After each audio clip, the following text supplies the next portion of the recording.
Good afternoon, everyone. Welcome back to Conversations from Stritch. I'm Dave Livingston, president of Lewis University, and I'm joined this afternoon, as usual, by our provost, Dr. Christopher Sent. We have a few things that we want to talk about at the beginning, but then we're very excited to spend some time today thinking about, reflecting on all the great things that are going on athletically at Lewis for the spring semester. But before we get to that, congratulations to everyone for making it through week one, and now we're into week two, and things seem to be going very well, which we're really excited about.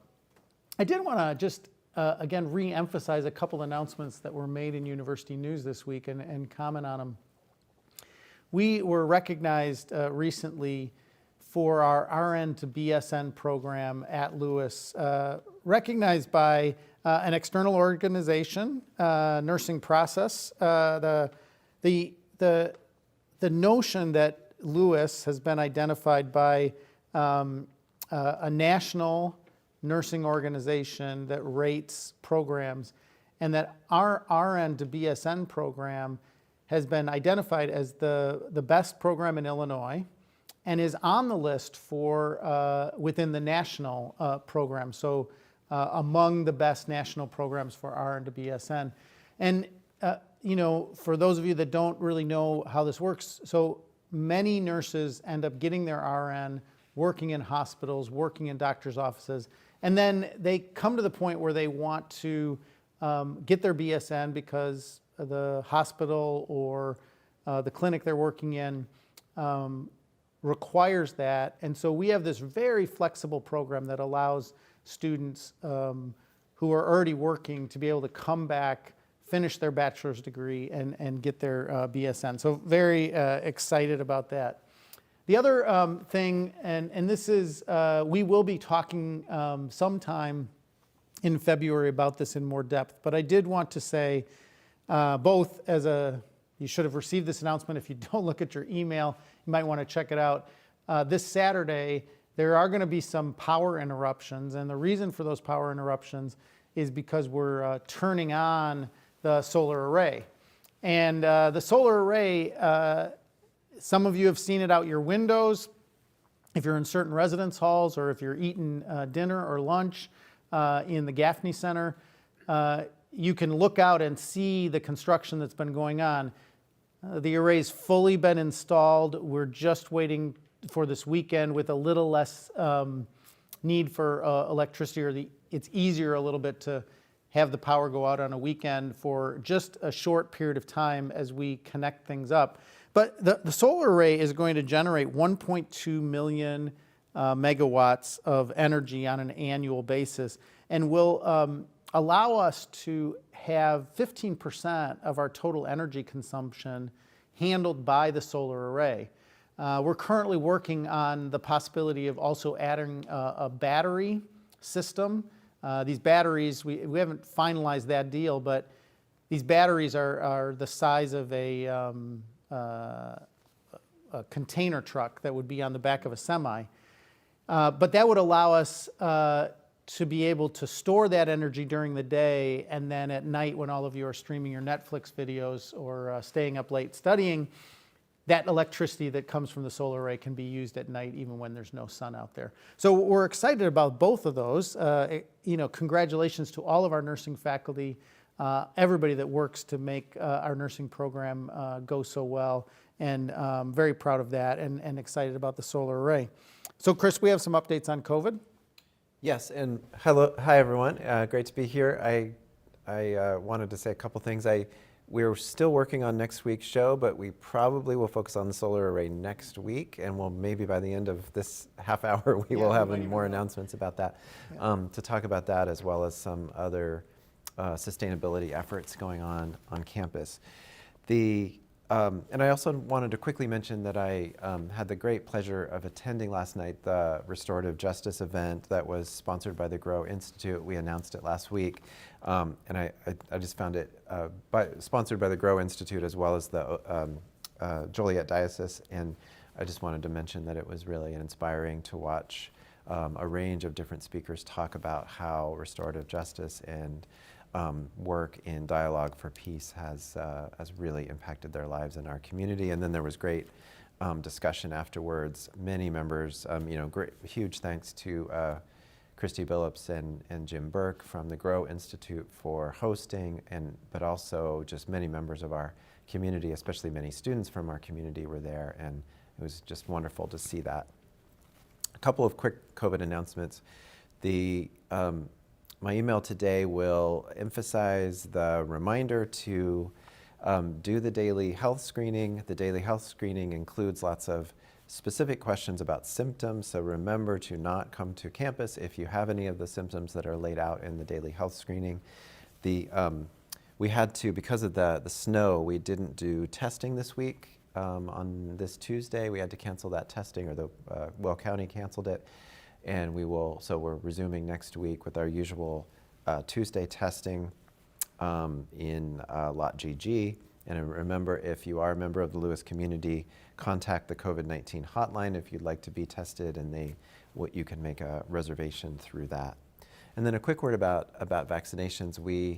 I think we mentioned this last week. We have hosted a vaccination clinic on campus specifically for healthcare workers in phase 1A, and they will be returning for their second shot soon in the same framework, and that's in collaboration with Jewel Osco. We don't have any planned vaccination clinics yet on campus. We're working with the county in terms of being a registered site for vaccinations, and depending on how they go over the next several months and at what phase would be appropriate for a place like Lewis to be a regular vaccination site, we certainly will do that work and contribute to the community in that way.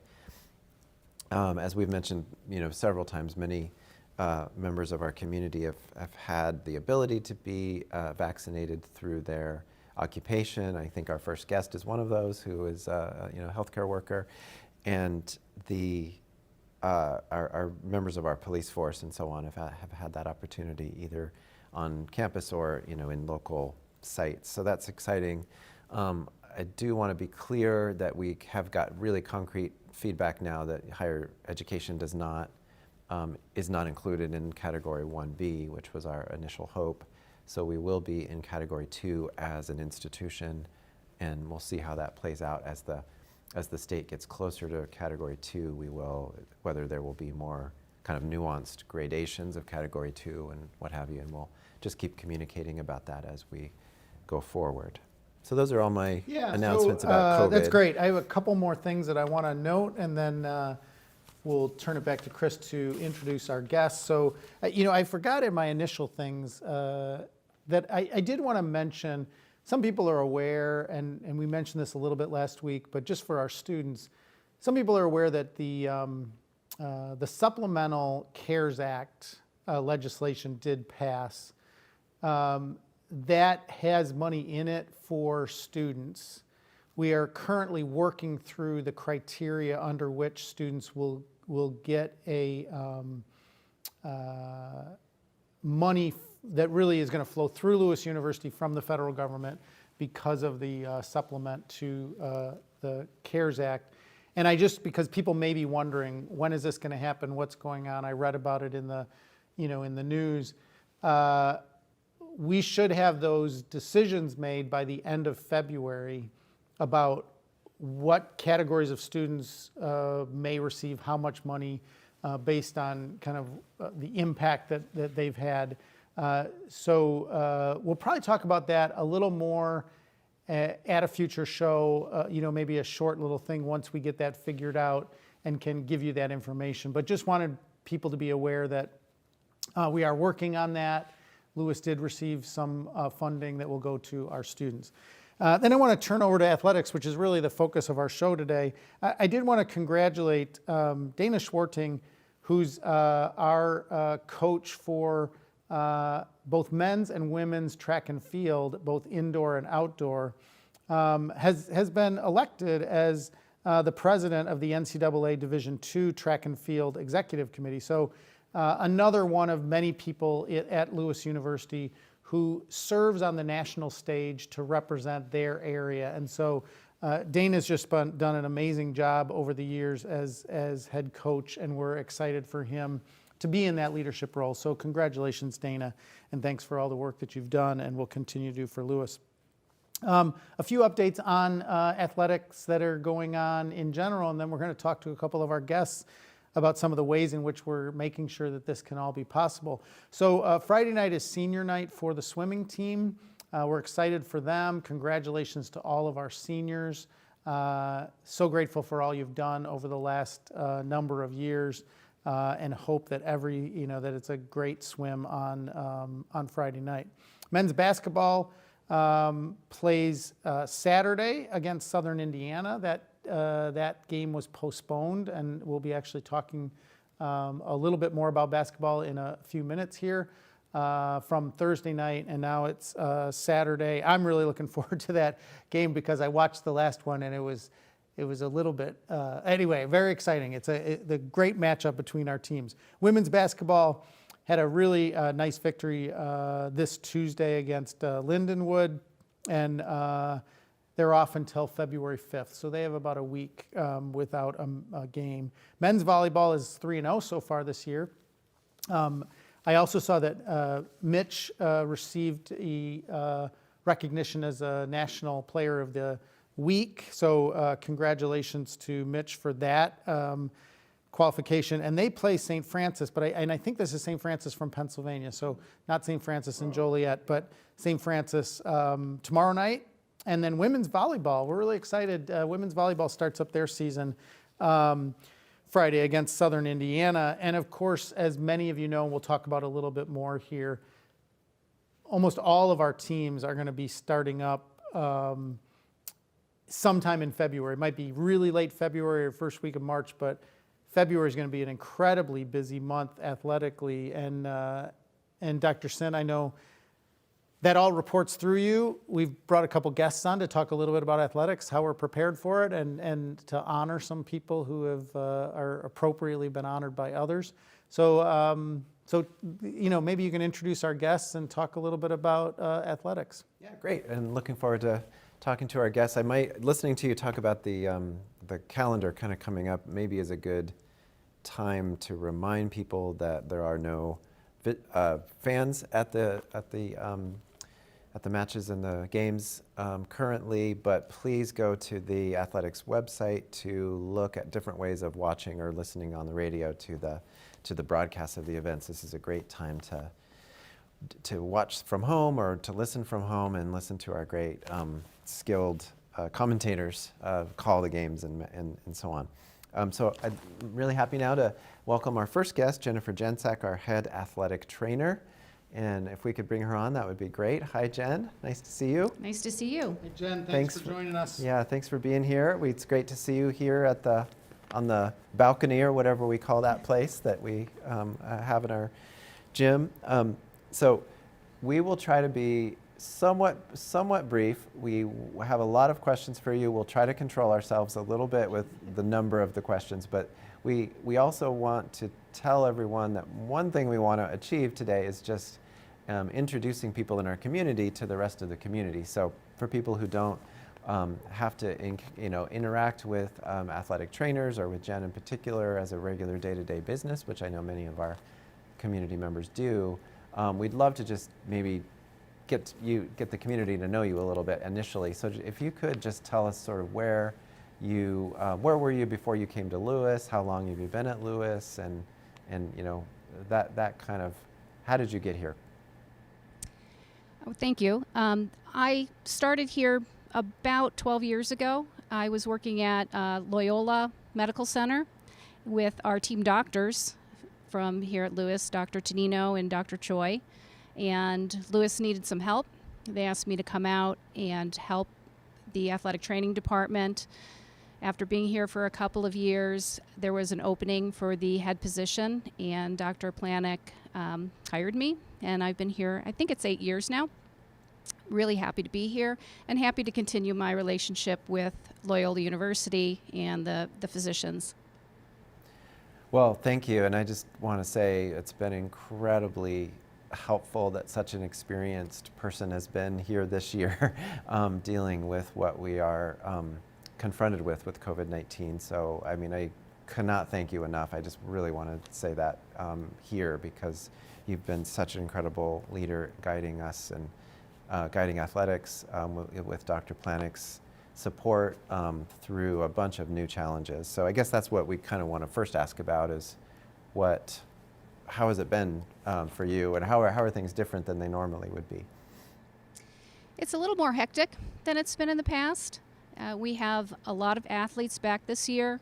Our schedules are a little unpredictable, with games being canceled, rescheduled, and all of our teams are practicing.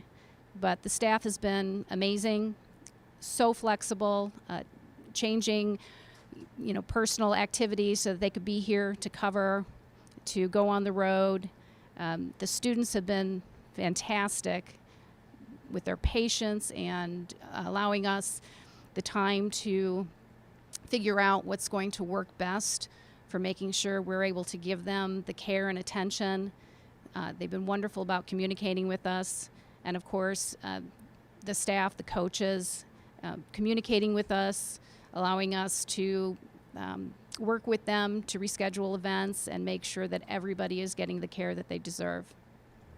It's great. So, Jen, I'm wondering if you, we want to get to some more COVID-specific questions, but I am interested in, for those people watching that are not NCAA athletes, both kind of what does an athletic trainer do? And I also would love to hear you talk about what the preparation, the kind of academic preparation, because I could imagine there's some people that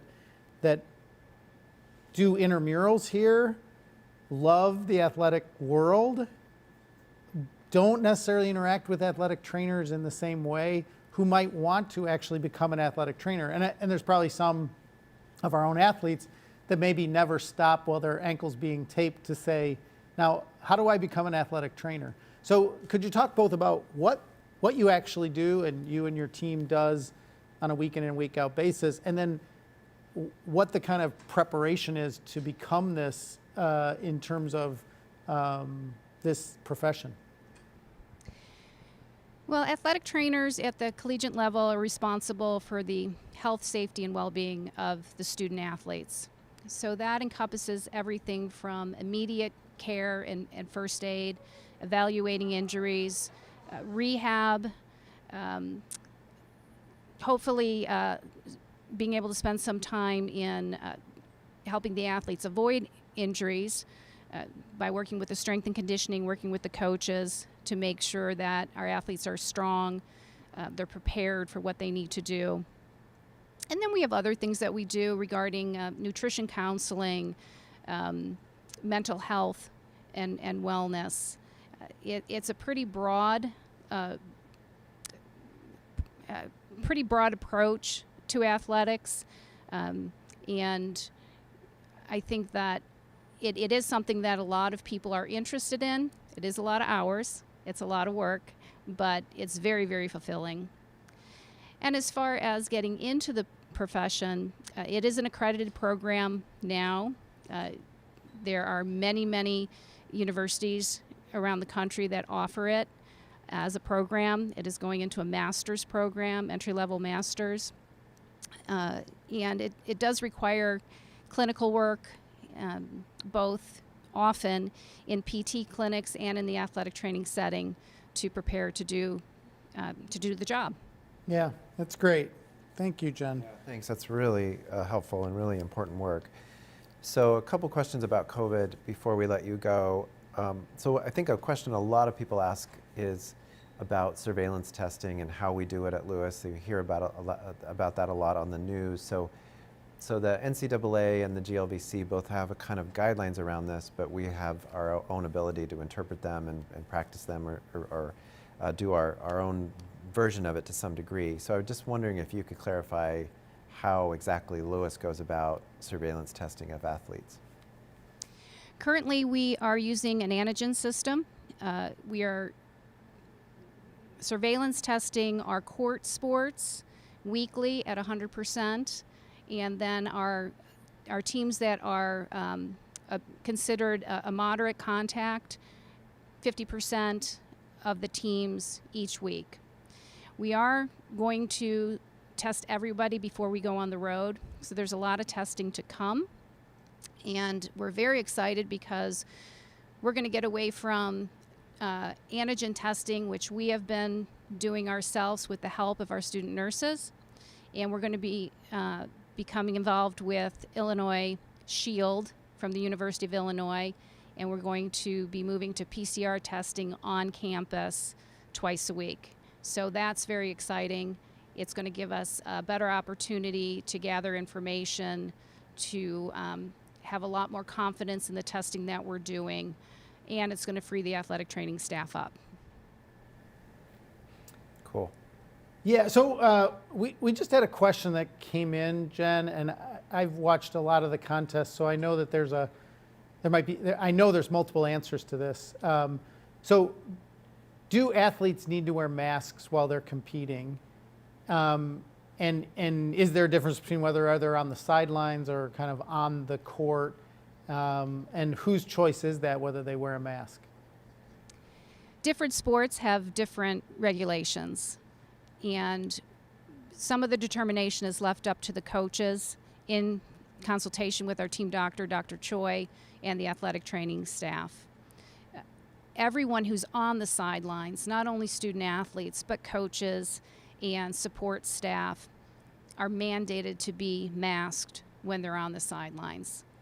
Some of our teams have chosen to mask, even though it's not required.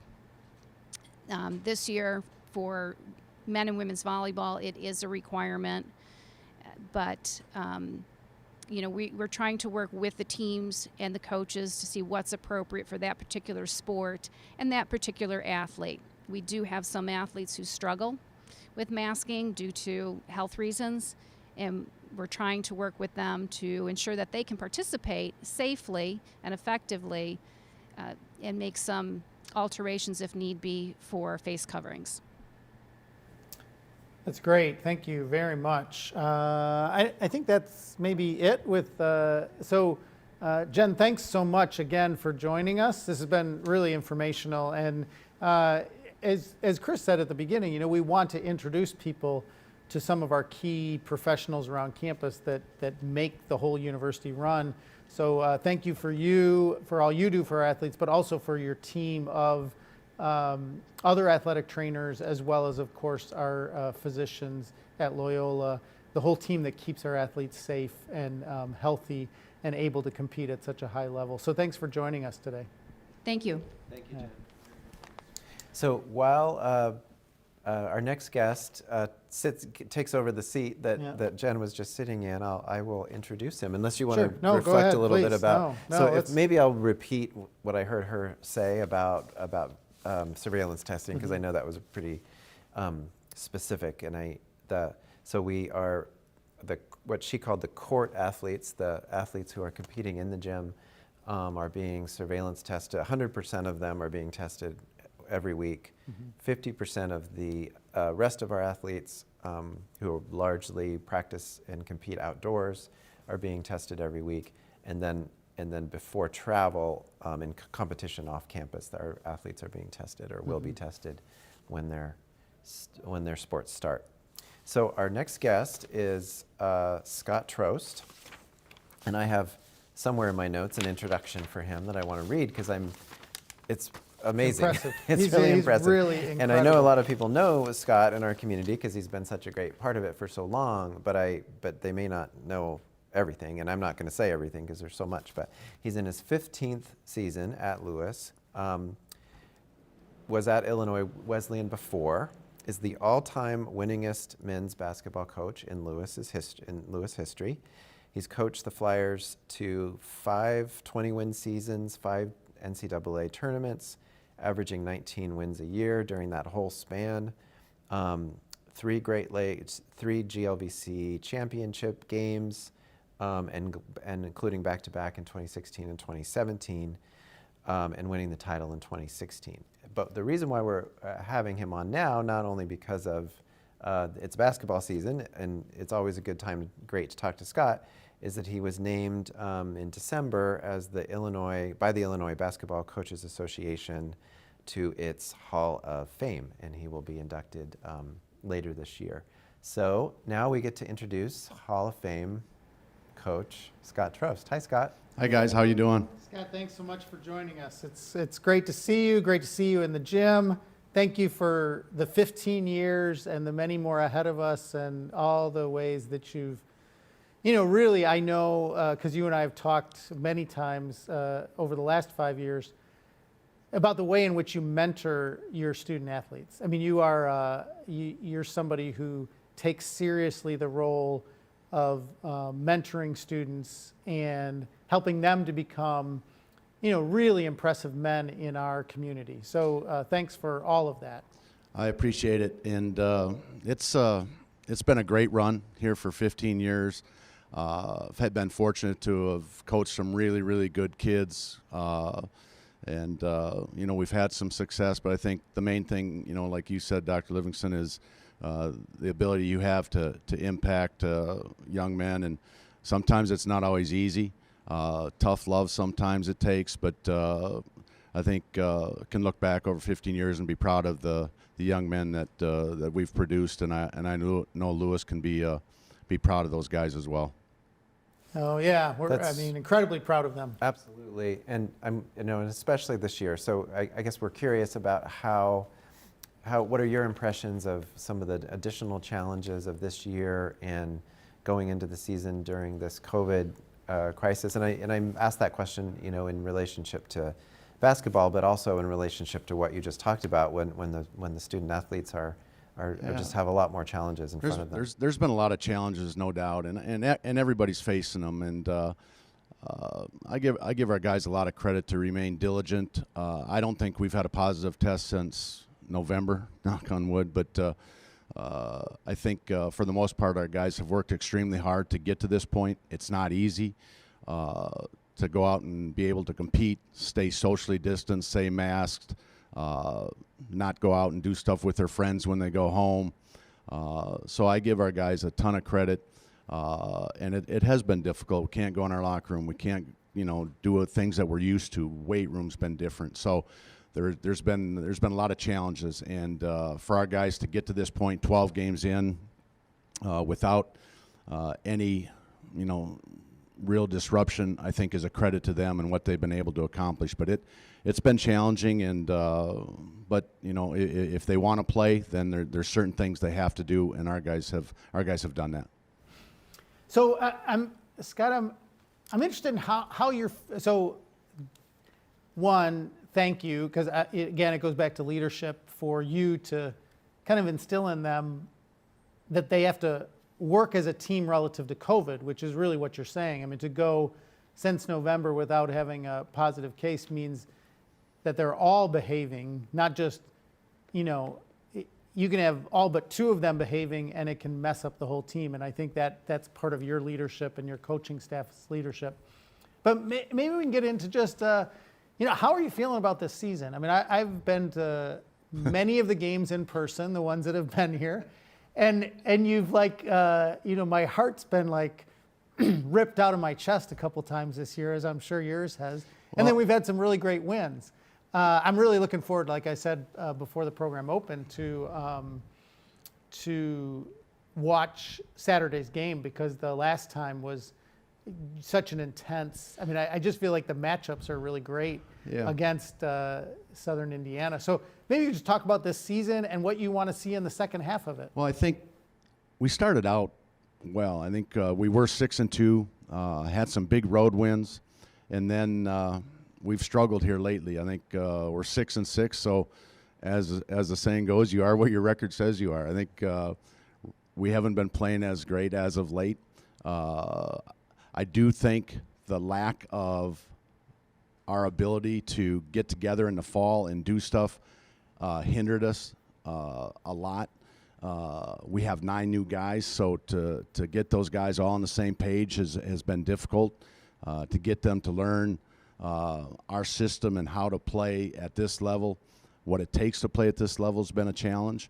So I do think that hurt us some, but there's been times through 12 games where we've been good, and have played really well. But and then there's been times when obviously we haven't, and I think it's been kind of a roller coaster season. And I think so. We're looking for more consistency here as we head into the last half of the season.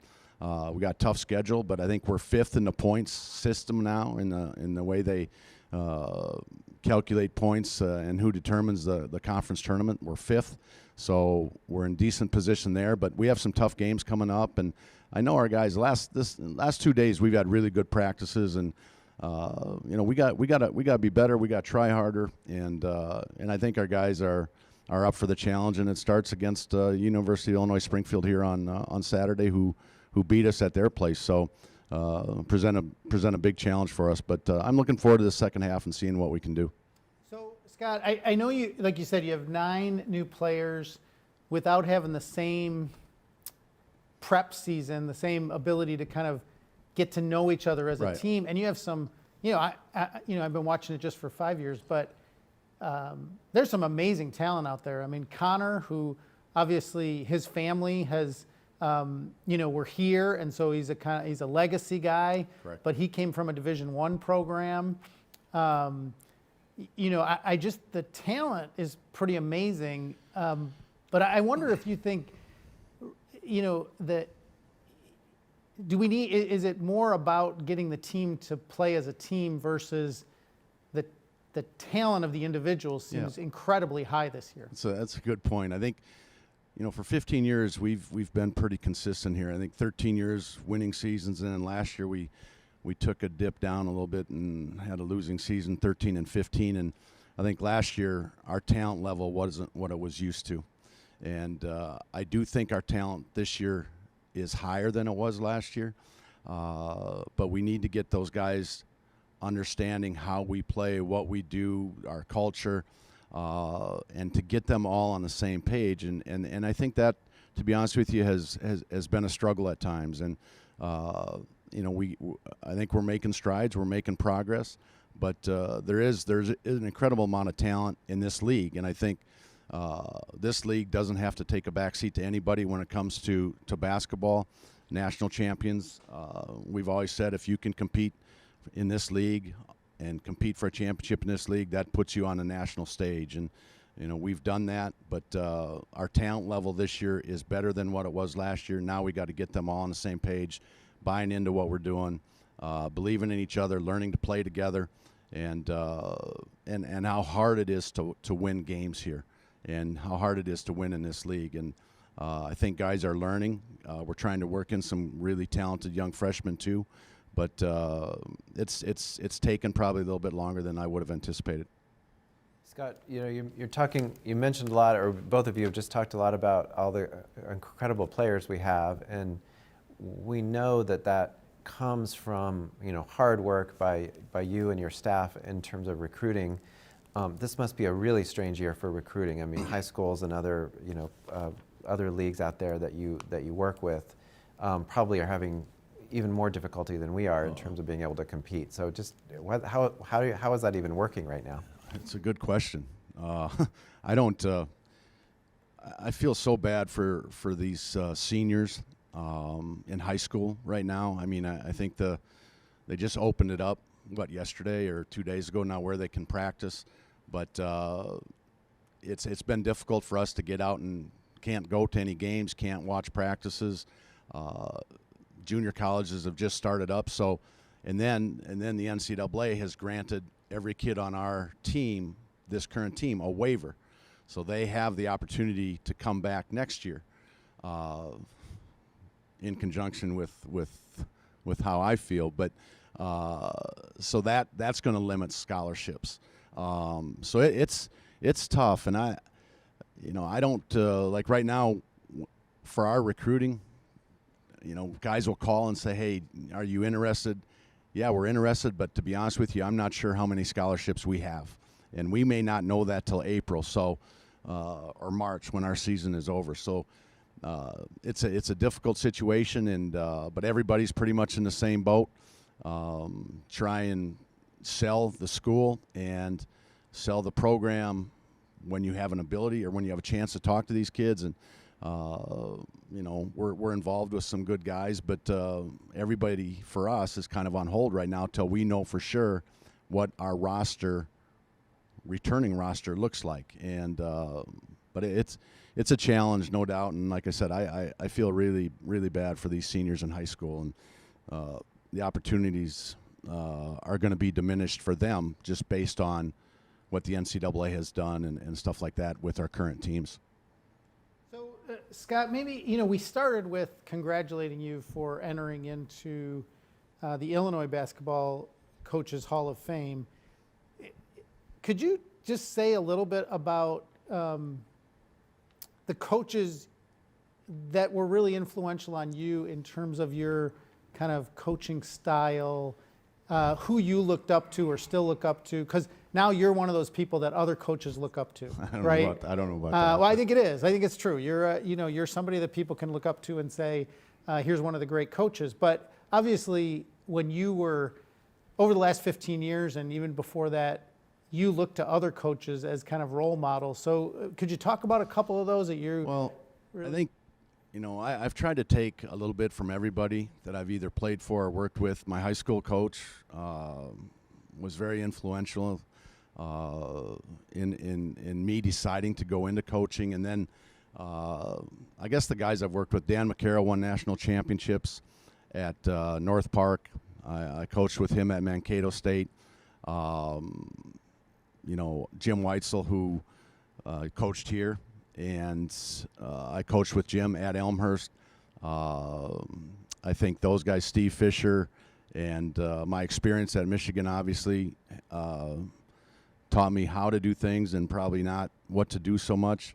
But I've tried to take bits and pieces, and even coaching friends. I mean, we have tremendous coaches in this league, and I think, Bob Sundvold, Scotty Davenport, Steve Hesser, guys that you coach against, you learn a great deal from them. But I've been fortunate to have coached with some really good people that have taught me along the way, and have taken bits and pieces from everybody and tried to make my own style. And this Lewis isn't for everybody basketball wise. I think.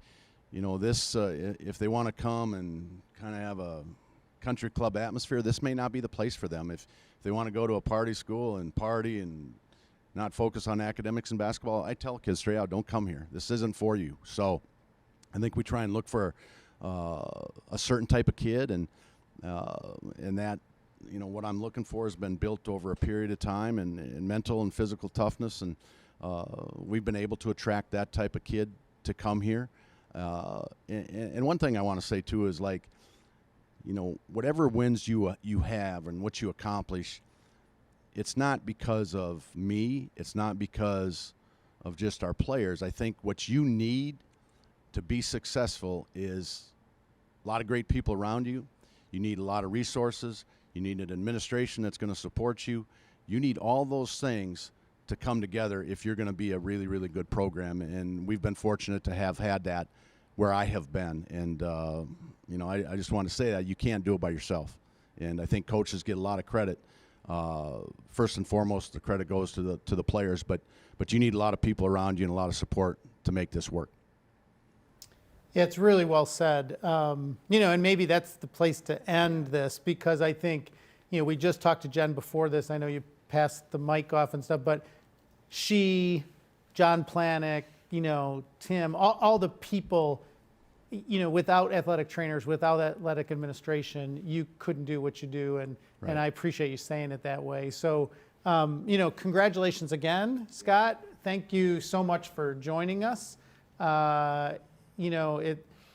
It's great to have you in the leadership role that you're in. And again, we're really grateful for, what you do for these young men, because 4 years later, after they, go through this program, they're better people for it. So thank you for that. I appreciate you guys having me on, and thank you guys for your support and for what you guys have done to allow us to play games this year. Sure. Thank you. Thanks, Scott. Take care.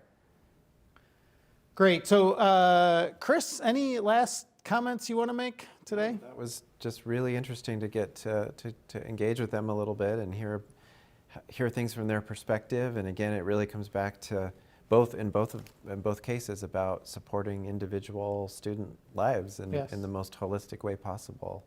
Great. So that's great to hear.